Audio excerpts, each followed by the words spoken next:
नमो नमो बुद्धाय। आपका स्वागत है धम्मा टेक्स इंडिया में, जहाँ पे हम गौतम बुद्ध के विचार, आचार और उनकी सीख के बारे में, बौद्ध धर्म के बारे में सीखेंगे। यहाँ पे हम जो भी गौतम बुद्ध के अभ्यासक है, विचारवंत है, उनसे हम यहाँ पे संवाद साधेंगे। तो हमसे जुड़ने के लिए आप चैनल को सब्सक्राइब जरूर करना। नमो बुद्धाय। आप देख रहे हैं धम्मा टेक्स इंडिया। आज हमारे साथ है सुरेश प्रधान सर जी, जो कि बौद्ध धर्म के अभ्यासक हैं।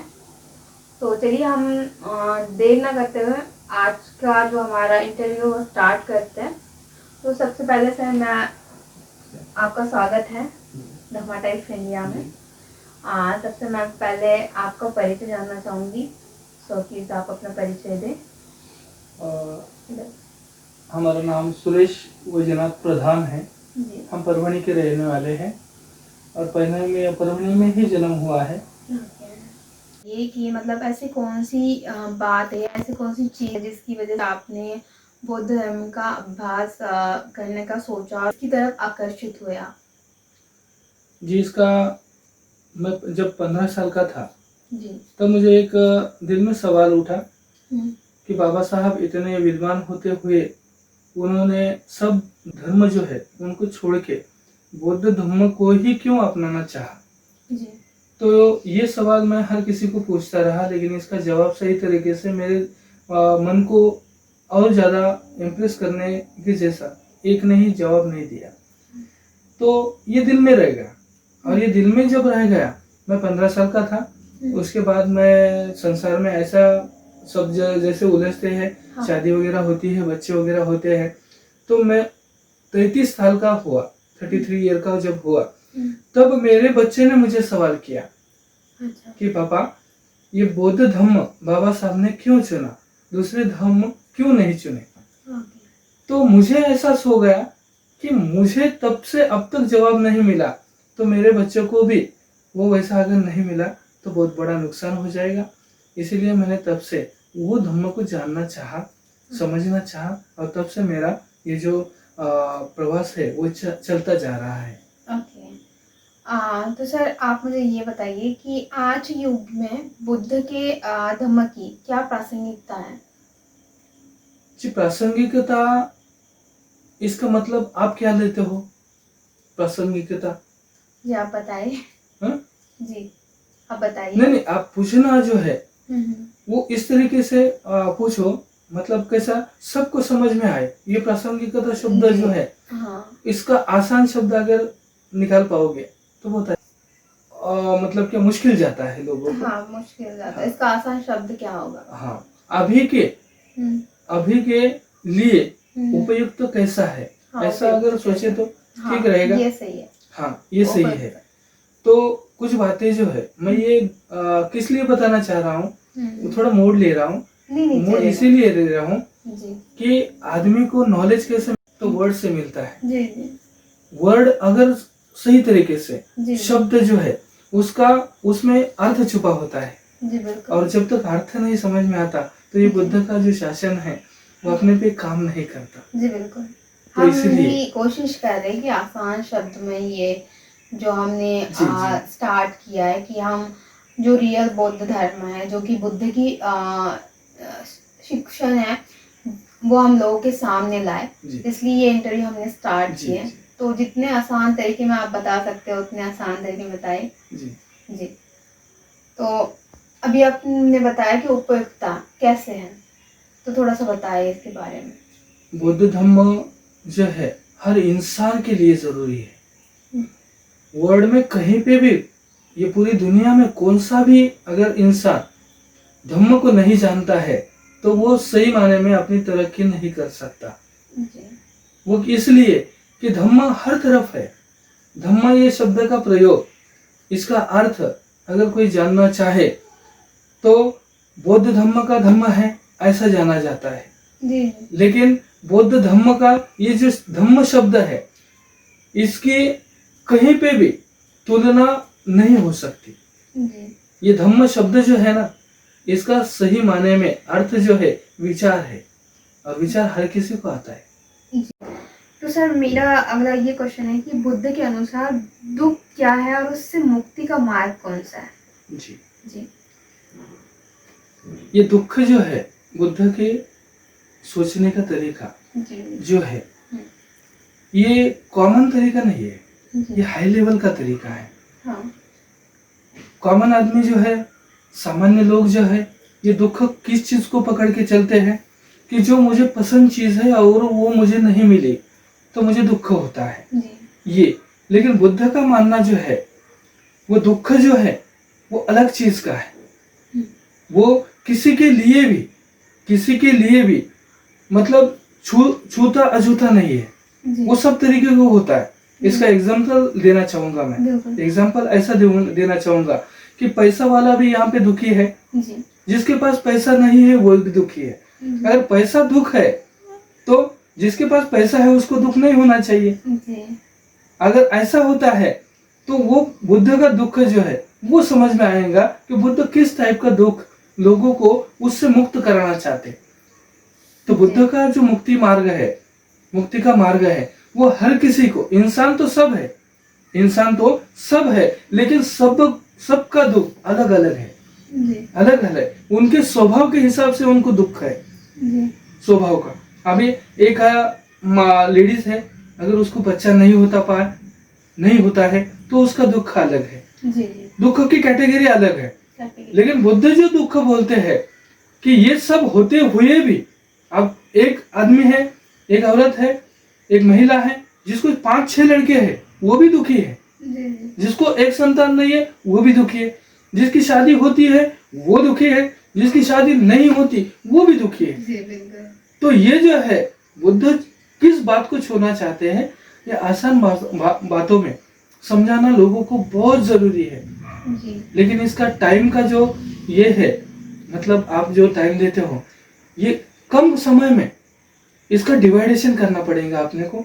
एक एक पन्ना जो है क्या बताता है बुद्ध का, दुख बहुत बड़ा है।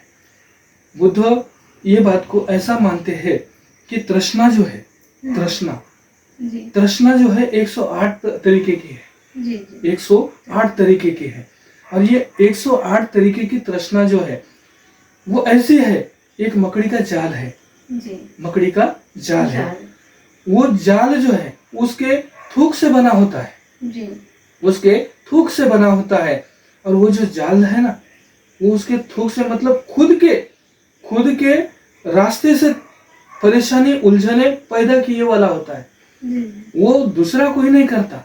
जी ये आदमी इंसान अज्ञान की वजह से खुद का दुख सामने लाता है और उसी में अटक जाता है। जी मैं आपको एक बात का गौर करना सिखाना चाहूंगा, जी बिल्कुल बताना चाहूंगा हाँ कि आपने कभी किसी ने भी मकड़ी का जाल मकड़ी ने बनाते हुए देखा है?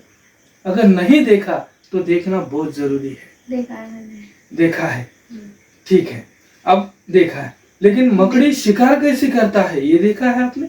नहीं वो नहीं देखा है। ये एग्जाम्पल बहुत जरूरी है हर किसी को समझने के लिए। 1 मिनट के अंदर ये पूरा जो दुख का रीजन है वो सामने आ जाएगा ये एग्जाम्पल के। मैंने खुद देखा है, एहसास किया है, महसूस किया है। मकड़ी जब खुद का जाल बनाती है तो वो जाल में वो तैयार रहती है। जी इसमें उड़ने वाला जो है पंख होते हैं, छोटे छोटे कीटक, उसको पंख होते हैं, उड़ना उनको अच्छी तरीके से आता है, तो भी वो थूक से चिपक के वहां पे अटक जाता है और अटक के वहां पे रुक जाता है। अब एक हिस्सा उसका पैर है, एक हिस्सा हाथ है, उसका पूरा शरीर है। जो चीज वहां पे चिपक गई है वो निकलती नहीं, तो वो निकालने के लिए दूसरे अपने हिस्से का उपयोग करता है, प्रयोग करता है और निकालना चाहता है। दूसरा भी चिपक जाता है, तीसरा भी, मतलब पूरा उसका शरीर जो है वो चिपक जाता है। चिपक जाने से होता क्या है, उसका हौसला जो है, उसका हौसला पूरा खत्म हो जाता है, झटपटाता है, झटपटा के वहां से निकल नहीं पाता। तब भी वो मकड़ी जो है ना, वो वहां पे आती नहीं शिकार के लिए। वो कब आती है? वो तब आती है जब उसका जो पूरा फोर्स है, पूरी ताकत है, खत्म हो जाती है, लेकिन जिंदा है। जी। लेकिन जिंदा है। तब वो मकड़ी आती है जब वो हाथ पैर उठा नहीं पाता, थक जाता है थक जाता है, पूरा गल जाता है, जी। जिंदा है।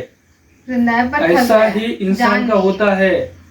बुद्ध ने यही बात बताई है। ये तृष्णा के पीछे अगर दौड़ोगे, ये आसक्ति के पीछे अगर दौड़ोगे, तो इसी तरह से तुम्हारी शिकार जो मार है ना वो कर पाएगा, जो अज्ञान है ना वो कर पाएगा, और आप कुछ नहीं कर पाओगे। जी। खुद को अज्ञानी समझने से अज्ञानी नहीं होता, जी जी ज्ञानी समझने से ज्ञानी नहीं होता, अज्ञानी समझने से अज्ञानी भी नहीं होता। जी बिल्कुल।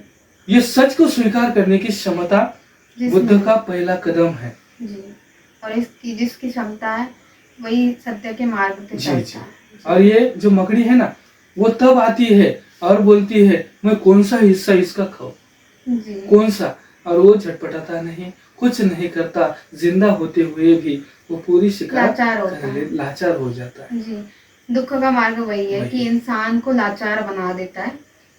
और अगर आपको सुख की ओर जाना है तो आपको एक तो ध्यान की ओर जाना पड़ेगा, अपने मन को अपने कंट्रोल में लेना पड़ेगा।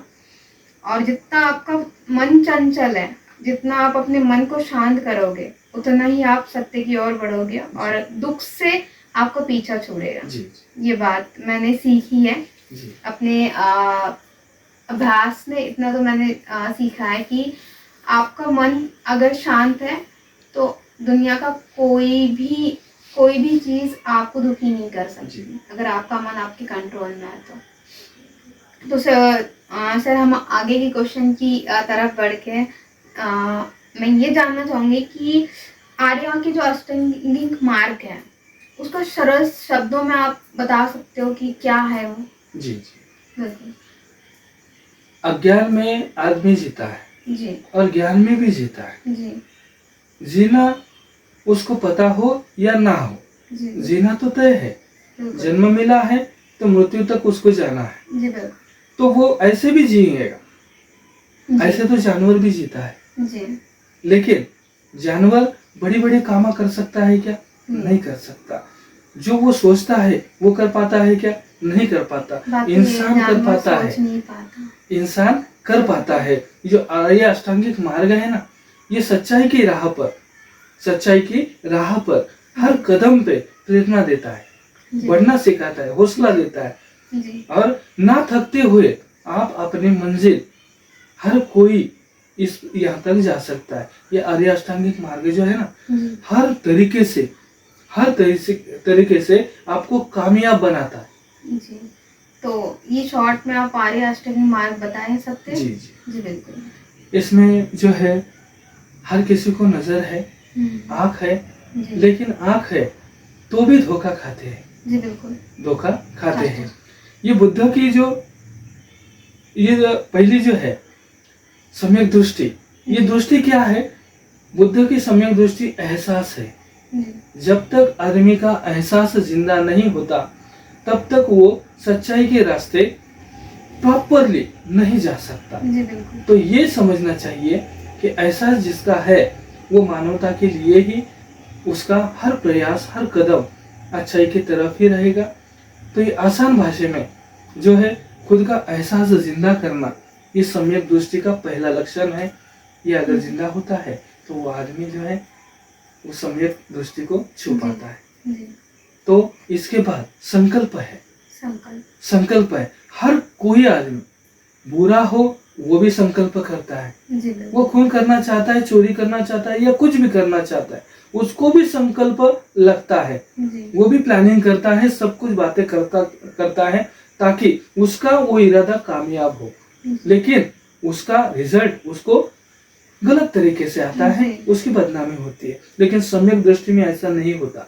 जी जो दिल में, जो मन में आता है वो अच्छी बातों को बढ़ाना, जो गलत बातें हैं उसको निकालना, जी अच्छी बातों को और बढ़ाना, ये उसका जो हिस्सा है एक। तो जी उसी से वो संकल्प जो भी है उसका, तो वो अच्छी तरीके से कर पाएगा। ये संकल्प जो है अच्छा है या बुरा है, ये इसका पहला जो हिस्सा है सम्यक नहीं, सम्यक संकल्प से बुद्ध ने पूरे क्रम बताए हैं। जी पहले तो 3 बातों को शरण जाना चाहिए, जी मतलब कबूल करना चाहिए कि ये मेरे हिफाजत के लिए है। मैं सरेंडर करता हूँ कि ये बातों के अलावा मेरा कोई भी गुरु नहीं है। जी तो यहाँ से शुरू होता है। तो ये अष्टांगिक मार्ग जो है तो संकल्प पे अपना खुद का हौसला बढ़ाने के लिए है। जी यहाँ पे सम्यक वाणी है, सम्यक वाणी। बात करना हर किसी को जरूरी है। जी बिल्कुल। जब भी अपन सुबह से लेकर शाम तक उठते हैं तो चुप नहीं रह पाते। जी कोई अच्छा आदमी हो या बुरा आदमी हो, ज्ञानी हो या अज्ञानी हो, बात तो करना जरूरी है। लेकिन मिठास जो है, बुद्ध ने ये वाणी को 4 दोष जो है, मतलब इसमें 4 गलत बातें जो है वो होती रहती है। एक झूठ बात रहती है तो वो ना हो पाए, जी इसीलिए झूठ को नकारा है। जी कठोर बात ना करना, जी मतलब किसी को मन को दुखी करना, जी ये इंसान के लिए शोभा देने वाली बात नहीं है। तो ये ना हो पाए, जी तो इसीलिए वो भी ना हो पाए। हम्म, तो वाणी के 4 दुष्गुण बताए हैं जो अच्छे नहीं है। और तीसरा जो है तो वो है किसी की चुगली ना करो, चुगली निंदा ना करो किसी की। जैसा है वैसा है, उसका दिमाग उतना ही चलता है, इसलिए वैसी बातें होती है। उसको ज्ञान का रास्ता पता नहीं चला, जी। इसलिए वो बातें हैं। एक्सेप्ट करो। हाँ, एक्सेप्ट करो। जी और चौथा जो है, व्यर्थ की बड़बड़ ना हो जाए। जी जो काम का है उतना ही हो जाए, बाकी का ना हो पाए। तो ये सम्यक वाणी है। तो जी, सम्यक वाणी से अब ये और हिस्से हैं जी जो अष्टांगिक मार्ग के। विषय बहुत बड़ा है, जी जी इसे कम समय में बोलना बहुत आसान नहीं हो सकता, ये मुश्किल बात है। इसीलिए मैं ऐसा ही बोलूंगा कि ये 8 अंग से इंसान जीता है, जी चाहे वो अज्ञान में हो या अज्ञान में ना हो। इधर मिथ्या बोल के, मतलब गलत, अज्ञान है तो गलत तरीके से जीता है। जी जी तो उसको ये 6 इंद्रिय मिले हैं, कान, नाक, ये जो जबान है, तो इससे वो एहसास कर पाता है हर बिल्कुल। बात का। तो यहाँ पे उसको ये 8 अंग से ही जीता है, और इधर भी 8 अंग से ही जीता है। तो इधर अच्छाई होती है और इधर बुराई होती है। तो इतना ही मैं बोलना चाहूंगा। जी। तो सर अभी मैं आपको थोड़ा व्यवहारिक जीवन के बारे में जी। या समाज के बारे में पूछना चाहूंगी कि एक गृहस्थ जीवन जीने वाले लोग, जैसे कि आम आदमी है, हम जैसे लोग हैं, वो कैसे धम्म का पालन कैसे करें? धम्म का पालन सीधा और सच्चाई के लिए है, जी सीधा और सच्चाई के लिए, उसमें टेढ़ा नहीं है। मतलब गलत रास्ता है ही नहीं। जी बिल्कुल। तो भी लोगों को अज्ञान की वजह से वो रास्ता लगता है, मुश्किल लगता है, मुश्किल लगता है। पहले आदमी ने सच्चाई का स्वीकार करना सीखना चाहिए जी कि मेरे लिए अच्छा क्या है, मेरे लिए अच्छा क्या है। गलत बात जो है वो आदमी एकदम आसानी से कबूल कर लेता है कि मैं ये कर सकता हूँ। जी बिल्कुल। हाँ, लेकिन अच्छी बात वो सोच सोच के भी ऐसा बोलता है कि ये मुझे करना मुश्किल है, जी मैं ये नहीं कर पाता। ये अगर उलझन उसकी छूट गई तो मैं कहना चाहूंगा कि वो आदमी धम्म के अनुसार आचरण कर सकता है। व्यवहार में जीना, उसका धम्म के प्रति लगाव बढ़ता जाएगा, और उसको धम्म के प्रति जो ईमानदारी से जिएगा उसे ही सक्सेस हासिल हो जाएगा। तो उसीलिए ये जो है ये रास्ता बहुत सीधा और अच्छा है, इतना ही कहना चाहूंगा। जी सर मैं ये भी जानना चाहूँगी क्योंकि अभी तो हमारा जो न्यू पीढ़ी है, राइट, जैसे कि बच्चे हैं, हमारे जैसे युवा हैं, तो ये कैसे धम्म को प्रसार करे, कैसे उसका ज्ञान ले और कैसे उसको समझे? इसका जो है, अभी भारत में बौद्ध धर्म लुप्त हुआ था, ये आप बात जानते हो। जी बिल्कुल। सम्राट अशोक जी ने राजा रहते हुए 84,000 स्तूपों का निर्माण किया जी था। बिल्कुल। अभी क्या हुआ है, अज्ञान की वजह से कुछ लोगों ने बुद्ध को यहाँ पे खत्म करने का प्रयास किया है। वो बातें सामने नहीं लाने देते। अगर अभी नई पीढ़ी को अगर बुद्ध देना चाहते हो तो खुद से शुरुआत है, जी बिल्कुल। दूसरे से नहीं है। जी बुद्ध भी कहते हैं कि मैं किसी दूसरे को बदल नहीं सकता जी जब तक वो पहला कदम धम्म की पद पर नहीं रखेगा जी, वो नहीं कर पाएगा। मैं भी बदल नहीं सकता। जी, बिल्कुल। तो हर किसी की खुद की जिम्मेदारी है जी, कि बिल्कुल। उसने समझे। जी, बच्चों को अगर अच्छी राह पे आप लाना चाहते हो तो शुरुआत अपने से करो। मैं अगर दारू पीता हूँ, मैं अगर सिगरेट पीता हूँ, मैं अगर पूड़ी वगैरह खाता हूँ, तो मैं हकदार नहीं हूँ मेरे जी, बच्चों को बिल्कुल। सही रास्ते पे चल ये बोलने का। जी, बिल्कुल। हकदार नहीं हूँ। अगर मुझे मेरे बच्चों को सुधारना है तो मुझे वो आदतें पूरी छोड़नी चाहिए। उसका प्रभाव होता है, जी, हर कोई प्रभाव के अधीन है, अच्छा हो या बुरा हो, जी, बिल्कुल। उसका प्रभाव स्वीकार कर लेता है।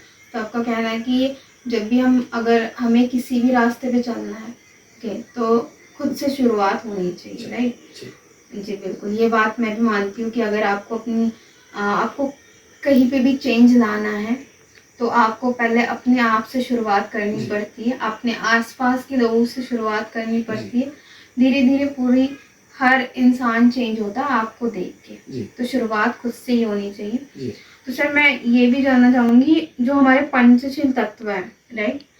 तो उसको थोड़ा-सा स्पष्ट करेंगे आप? जी। स्पष्ट तरीके से बता सकते हैं, ताकि जी। लोगों को ये समझ में आए कि पंचशील तत्व क्या है? जैसे कि हम जानते हैं कि अंतर्राष्ट्रीय स्तर पे भी पंचशील तत्व का पालन किया जाता है, राइट? जी। बट बहुत सारे लोगों को वो नहीं पता कि पंचशील तत्व क्या है। जी। खासकर युवा पीढ़ी को भी नहीं पता। तो थोड़ा-सा आप उसके बारे में बताएँगे? और 5 पंचशील तत्व जो है, उसको अगर आप बताएँगे यहाँ पे, जी। तो बहुत सारे लोगों को पता चलेगा। जी। हर किसी को अच्छी जिंदगी पसंद है। जी, कोई भी बुरा नहीं चाहता, खुद का या दूसरों का।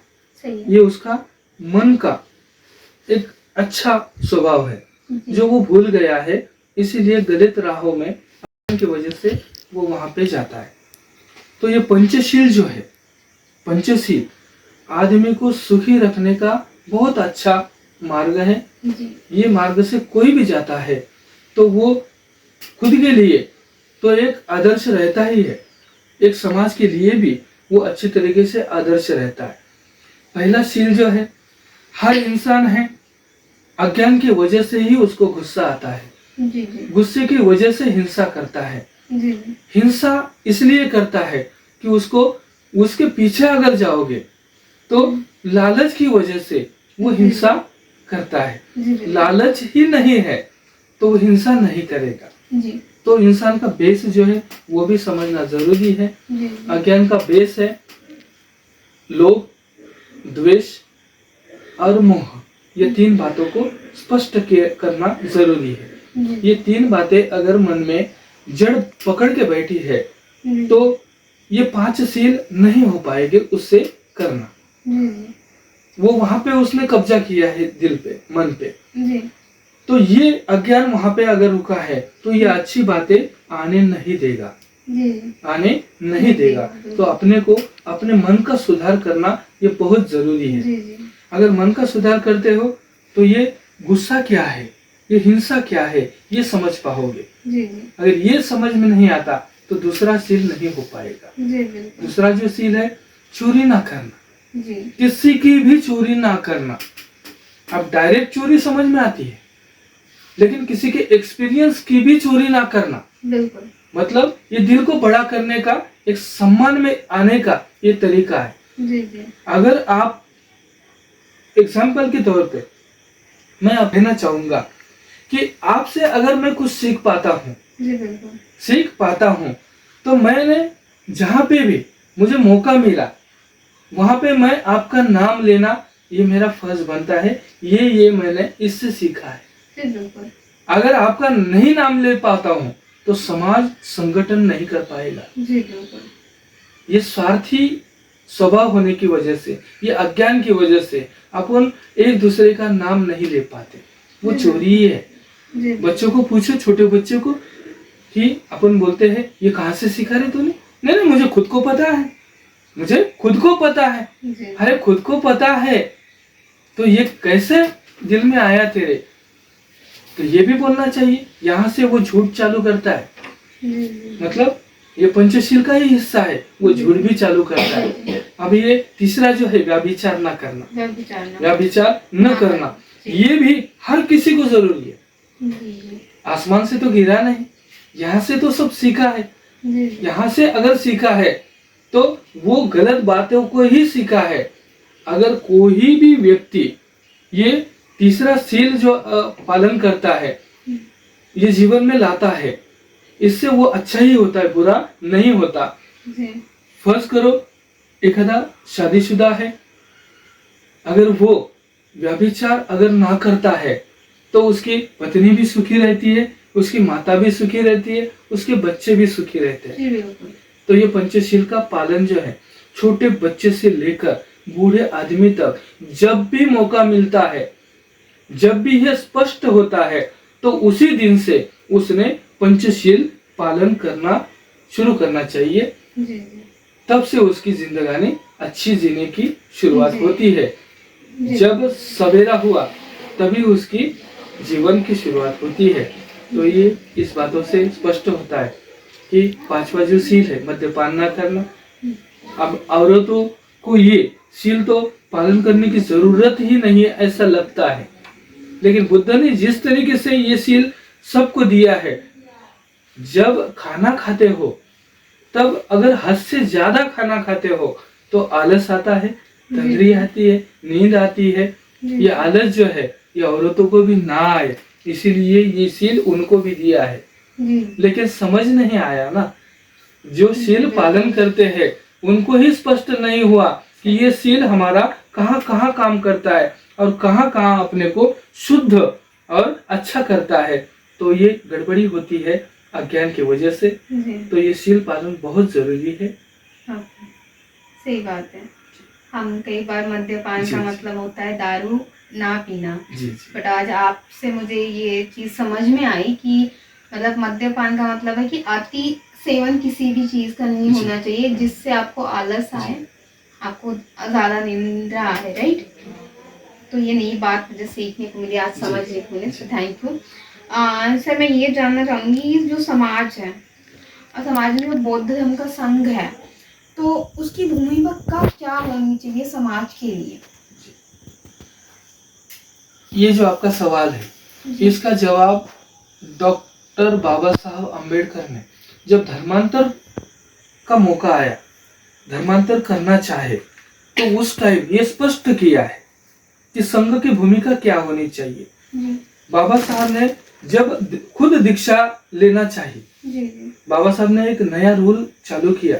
जी वो इसलिए चालू किया कि सम्राट मौर्य अशोक का राज्य खत्म होने के बाद जी जो यहाँ का इतिहास जो है अलग तरीके से बुद्ध धम्म को खत्म करने की बात आई। जी जो जो बौद्ध भिक्खु धम्म का प्रचार प्रसार करते हैं, जी उनका यहाँ से कलम किया जाए। सर, जी ये जो फरमान निकला था, एक जो यहाँ सा ये गर्दन जो बोलते हैं, जी मुंडी जो बोलते हैं, जो लाके देगा उसको सब सोने की मोहरा देंगे, जी जी ऐसा चला था। फरमान। इसीलिए जी। बुद्ध भिक्खु भाग के चले भाग के गए, चले गए जहाँ बाहर जान देश में। बचाना चाहिए वहां चले गए, लेकिन उन्होंने काम नहीं छोड़ा। जो यहाँ पे रहे वो मर गए, और जो यहाँ से चले गए जापान, थाईलैंड, जी जी जो बौद्ध राष्ट्र है अभी, जी बिल्कुल जो ये अच्छे तरीके से जाने जाते हैं, जी वो क्या बोलते उगवते सूर्य का देश बोल के हाँ। जापान को पहचाना जाता है। जी बिल्कुल हाँ, हाँ मेरी मराठी लैंग्वेज है, इसीलिए ये दिक्कत आती है कि नहीं, कुछ कोई शब्द बात स्पष्ट नहीं होते।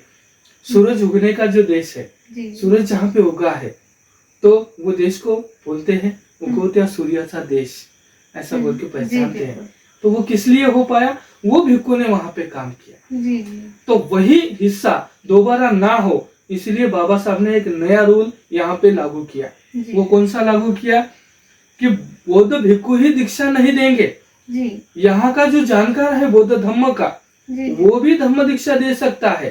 ओके तो ये नया रूल चालू किए और चंद्रमणि भंते को उन्होंने सेलेक्ट किए धम्म दीक्षा के लिए। अच्छा और धम्म दीक्षा के जब सेलेक्ट किए तो 5 लाख लोग बाबा साहब के स्टेज के आगे थे, हाँ और चंद्रमणि और बाबा साहब, उनकी पत्नी और उनके जी जो रिलेटिव है वो जी। वहां पे थे। जी जी बाबा साहब ने सवाल किया धम्म दीक्षा कैसे ली जाती है। जी चंद्रमणि बोधाचार्य ने मतलब भंते ने बताया जी कि ये जो है ये धम्म दीक्षा ऐसे तरीके से लिए जाती है, अभी तक लिए गई है, और जब से धम्म निकला है, शुरुआत हुई है, तब से इसी तरीके से है। वो तरीका है, मैं बुद्ध को शरण जाता हूँ, जी मैं धम्म को शरण जाता हूँ, जी और मैं संघ को शरण जाता हूँ। हाँ।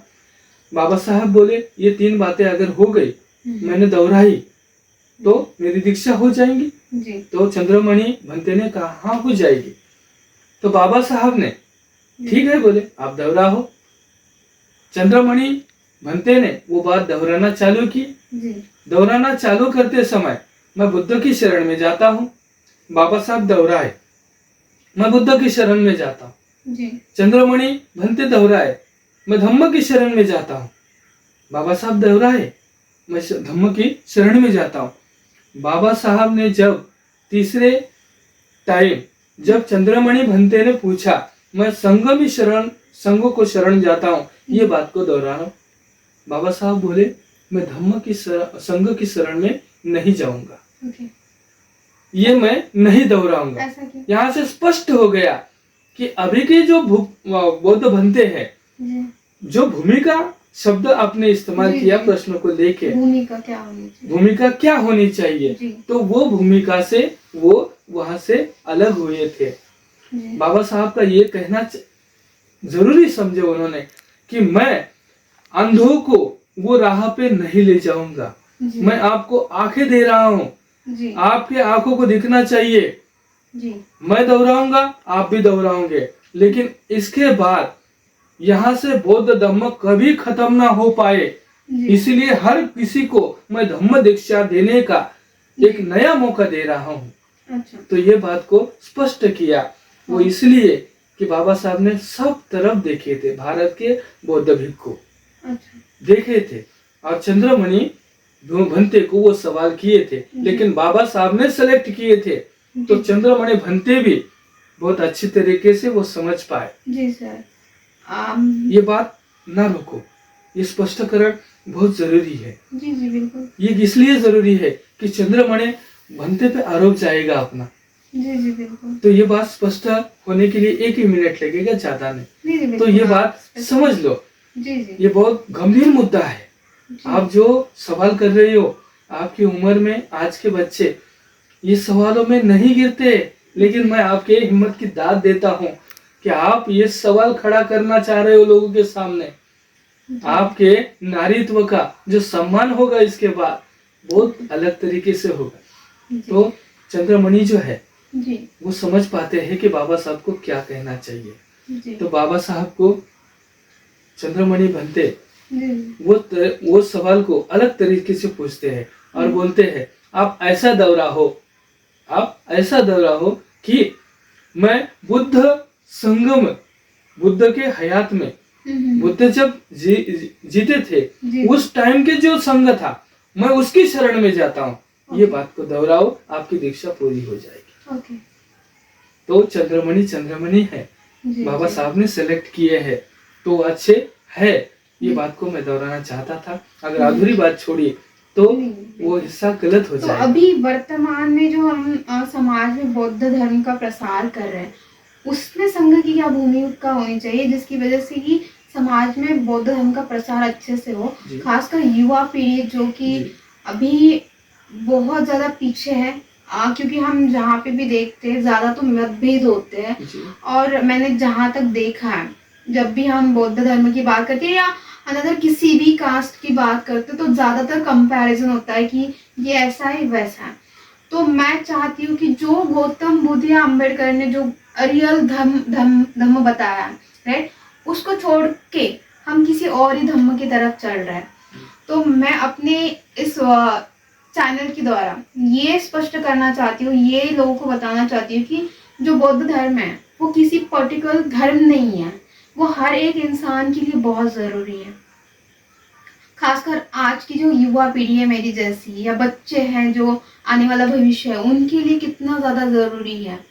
क्योंकि अगर धर्म को देखें तो देखा जाएगा कि बौद्ध धर्म है, बट रियल में अगर हम उसका नॉलेज लें, उसकी उसके डीप में जाए तो हमें समझ में आता है कि अंबेडकर जी ने और गौतम बुद्ध जी ने जो इस समाज के लिए किया है, जो इस देश के लिए किया है, या जो पूरी दुनिया के लिए किया है, राइट, वो नॉलेज अभी तक हम लोगों के पास नहीं आया है।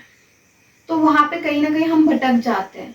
तो उसके लिए हम लोग क्या करें, क्योंकि शुरुआत डेफिनेटली आपने पहले कहा कि हमसे होनी चाहिए, तो ये हमारी शुरुआत है, राइट। जैसे आज मैंने शुरुआत की है, वैसे मैं आपसे भी कहना चाहूंगी कि बहुत सारे लोग हमारा ये इंटरव्यू देखेंगे, तो आप क्या चाहोगे कि वो कैसे शुरुआत करें, खासकर बच्चे और युवा के लिए होगा, क्योंकि देश का भविष्य उन्हीं के हाथों में आने वाला है। और मेरा मानना है कि किसी भी कास्ट का बंदा हो, चाहे हिंदू, मुस्लिम, सिख, ईसाई, कोई भी हो, अगर वो सारे धर्म को भी पढ़ेगा तो उसमें वही मिलेगा जो बौद्ध धर्म में पहले गौतम बुद्ध ने बताया। तो उसके लिए उनको क्या जानने की जरूरत है कि गौतम बुद्ध क्या है, अंबेडकर क्या है, राइट। तो उसके लिए उन्हें शुरुआत कैसे करनी चाहिए, मैं ये जानना चाहूंगी, कैसे शुरुआत करें। एक सरल शब्द में आप जी। शॉर्ट में बताना चाहेंगे तो बहुत अच्छा होगा। जी जी मैं पूरी कोशिश करना चाहूंगा कि ये आसान से आसान हो। जी बिल्कुल। पहले तो समझ में ये बात लेनी जरूरी है जी कि हम सब इंसान हैं, जी जन्म एक ही बार मिलने वाला है बिल्कुल। और वो मिला है। जी ये मौका ना गवाए, जी बिल्कुल। ये मौका ना गवाए। इसीलिए सच्चाई जो है, जी सच्चाई जो है उसको कैसा हासिल किया जाता है, जी जी सच्चाई जो है उसको कैसा हासिल किया जाता है, बुद्ध ने सीधे और अच्छे तरीके से जी और आसान तरीके से बताया है जी सच्चाई तक जाने का रास्ता। बिल्कुल। यहाँ पे असत्य है, जी उसके बाद सत्य है, जी और उसके बाद उसमें छुपा परम सत्य है। जी बिल्कुल। जो लोग हैं अज्ञान की वजह से असत्य को ही सत्य मान के बैठे हैं। जी कुछ कम लोग हैं ऐसे जो ये असत्य से बाहर निकलते हैं, जी असत्य से बाहर निकलते पाते हैं। यहाँ पे सब जो अंधेरा है वो गायब हो जाएगा। जी अंधेरा जो है वो झूठ का परछाई है, जी बिल्कुल। झूठ की परछाई है। मैं और मेरे में उलझे हुए लोग, जी मेरा ही सही है, जी बिल्कुल। मेरा ही मजहब अच्छा है, मेरा ही धर्म अच्छा है, मैं ही ठीक हूँ, जी बाकी सब झूठे हैं। जी जी जो दूसरों को झूठ साबित करता है जी वो अगर उधर खड़ा हुआ तो इधर का झूठ होता है, जी बिल्कुल। वो अगर उधर खड़ा होता है तो जी। उधर का झूठ है। मतलब इसका क्या होता है, सब झूठे हैं। सब तो झूठे नहीं हो सकते ना, जी एक तो सच्चा हो सकता है। तो वो सच्चाई जो है वो सीधी और एकदम सरल भाषा में, जी जब तक आपके खुद में ये बदलाव नहीं आएगा कि मैं सच को कैसा पहचानूं। जी सत्य को पहचानने के लिए एक सूत्र है, जी वो सूत्र क्या है, जी। मैं और मेरा छोड़ दूं, जी मैं प्लेन हो जाऊं। कोरे कागज पे कुछ भी लिखा जा सकता है। जी बिल्कुल। अगर वो पहले से ही भरा है तो वहां पे कुछ नया लिखने की जरूरत है, नहीं बिल्कुल। जगह ही नहीं है ना वहां पे। जी तो आपको किसी भी बात को अगर समझ के लेना है तो आपकी बुद्धि कितनी भी होशियार हो, कितनी भी आपको मालूमात हो, जी वो थोड़ी देर के लिए, बड़प्पन के लिए, इंसानियत को जगाने के लिए थोड़ा टाइम बाजू को रखो, साइड में रखो। साइड में रखो, जी साइड में रखो। और साइड में रखते हुए क्या सच्चाई है, क्या अच्छाई है, जी क्या बुरा है, क्या अच्छा है। क्या अच्छा है, ये चार बातें याद में रखो। जी बिल्कुल। अगर ये रख पाते हो, ये बैलेंस आपके पास है, जी तो आपको सच दिखाई देने में ज्यादा टाइम नहीं लगेगा। बिल्कुल। लेकिन मेरी बुद्धि मेरे मजहब को मानती है, जी मेरे धर्म को मानती है, मेरे रिश्तेदारों को मानती है। मैं बचपन से आज तक जो पढ़ा, जो लिखा, जो सुना, उसको ही सच मानता हूँ। जी बिल्कुल। तो यहाँ उलझन है। ये उलझन सुलझाने के लिए आपको सत्य स्वीकारने की क्षमता खुद की बढ़ानी चाहिए। जी अगर ये बढ़ा पाते हो तो आपको ये झूठ सच तक लेके जाएगा। और सच जो है खुद के एक्सपीरियंस से मैं बोलता हूँ, इसीलिए आप उसको ना मानो, बुद्ध मानते हैं, जी ये बात दोहराते हैं कि मैं अगर सब में नॉलेजफुल आदमी हो, इसीलिए भी ना मानो। जी जी। जब आपकी सत सत विवेक बुद्धि, सत सत विवेक बुद्धि, ये सत सत विवेक बुद्धि क्या होती है?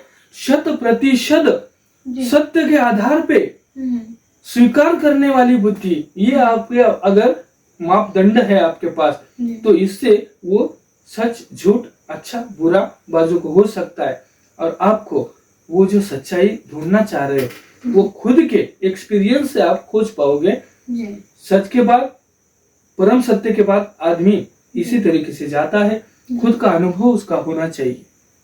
बुद्ध ने जो जो बातें बोली है, हर कोई जिसने भी, अब पूरे वर्ल्ड के साइंटिस्ट देखो, उन्होंने आखिरी में बुद्ध धम्म को स्वीकार किया है।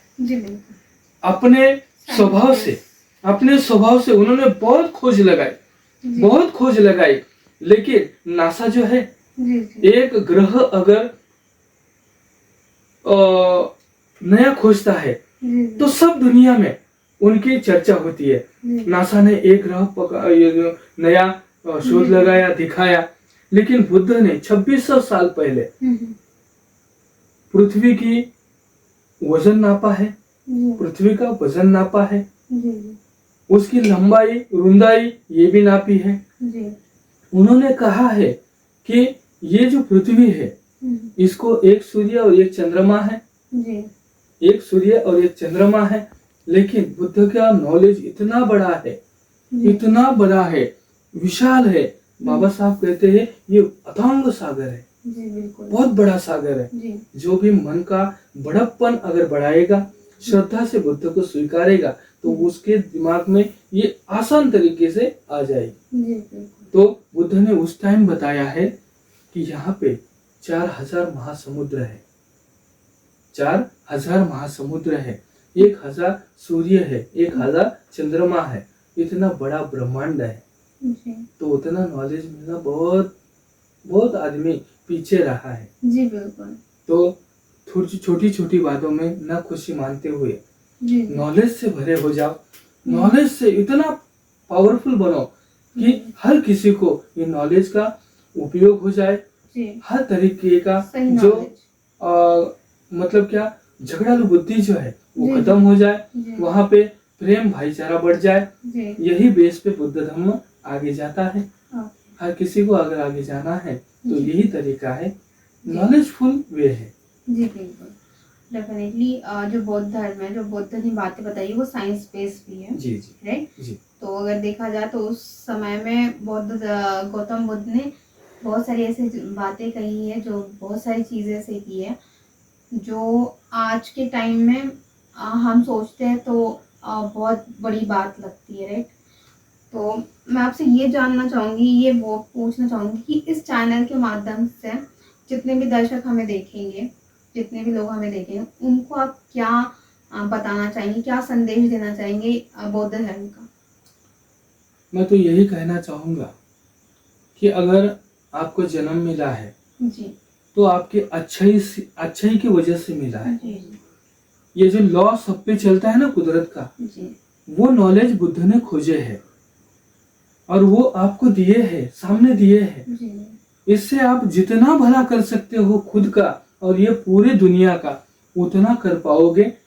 सही तरीके से अगर बुद्ध का नॉलेज आप ले पाओगे तो ये आपका बहुत अच्छी तरीके से लोगों को मैं ये मैसेज यही देना चाहूँगा, अगर खुद का सक्सेस छोटा हो या बड़ा हो, कौन सा भी सक्सेस आप अगर आपके दिल में रखते हो आपकी क्षमता के हिसाब से, तो आप जो पूरी सच्चाई है वो धम्म है, वो धम्म के अनुसार आप आचरण रखो, किसी को गलत में ना फंसाओ, अच्छाई की राह बताओ, खुद वो राह पे चलो और वो मंजिल आपके लिए रखी है, वो सक्सेस आपके लिए रखा है।